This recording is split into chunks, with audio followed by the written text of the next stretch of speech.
Howdy folks, today we're talking about PPE. If you don't know, that's personal protective equipment.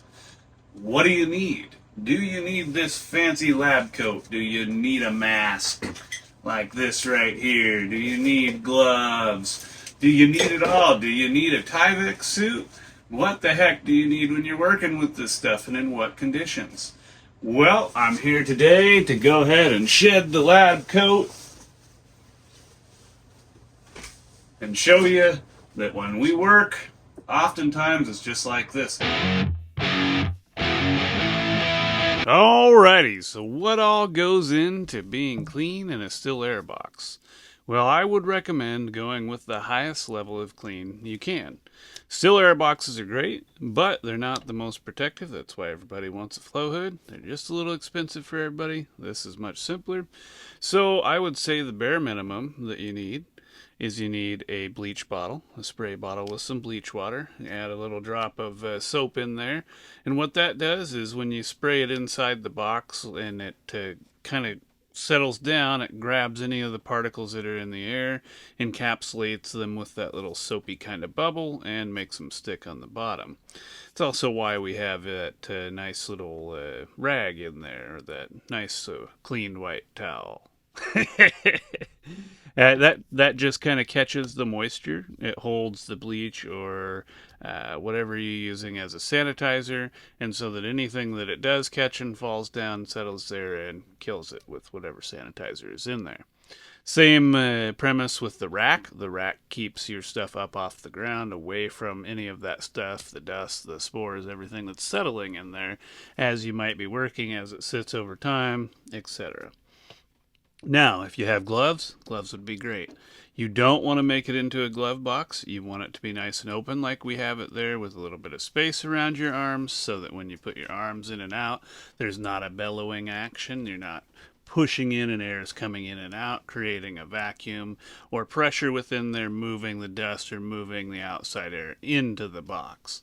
So the best thing that you can do with a still air box to be sterile: wear gloves, wipe down everything with ISO, spray inside the box with your bleach water, and just be very, very cautious with your movements. Minimize your movements and try and be sterile.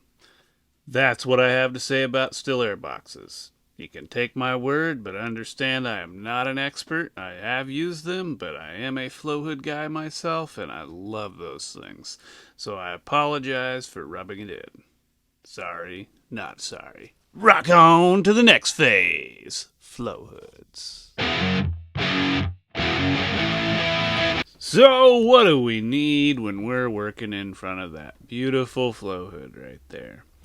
You would think, okay, I don't need as much protective gear, right? This is a fancy pantsy flow hood. It's going to do all the work for me.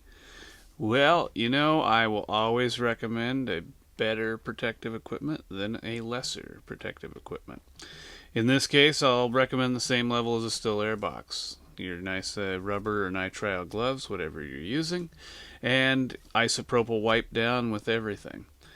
Then when you're working, it's important to remember that you just want to keep the flow in mind, that if you do have any exposed skin, that it's never directly over a plate, that it's never in between the airflow and your plate. So if you have a plate directly in front of you, you don't want to have your hand next to the hood blocking the airflow from hitting that plate, because it's basically running over your hand and anything that might have gotten over it and then going into that open plate. Otherwise, you don't need a mask, you don't need a Tyvek suit, you don't necessarily need a lab coat. If you have pets and you have hair all over yourself, you might want to get a lab coat just so that you can put it over it, rather than have a different change of clothes for when you're in there. A lot of the things that we work with in a flow hood or in a still air box will get statically charged because they're plastic. We're moving them around and wiping them, and so things like hairs can really easily get attracted from your clothing onto that item, and those hairs are not necessarily sterile. Even if you spray yourself down with isopropyl and sanitize, you might just end up with some unnoticed contamination popping up, and you're like, where did this come from? Anyhow, this has been a Treedigg School of Rock'n Agar presentation. I hope you are better informed with what PPE you might need to use in what situation and what you can get away without using. Thanks for tuning in, and rock on!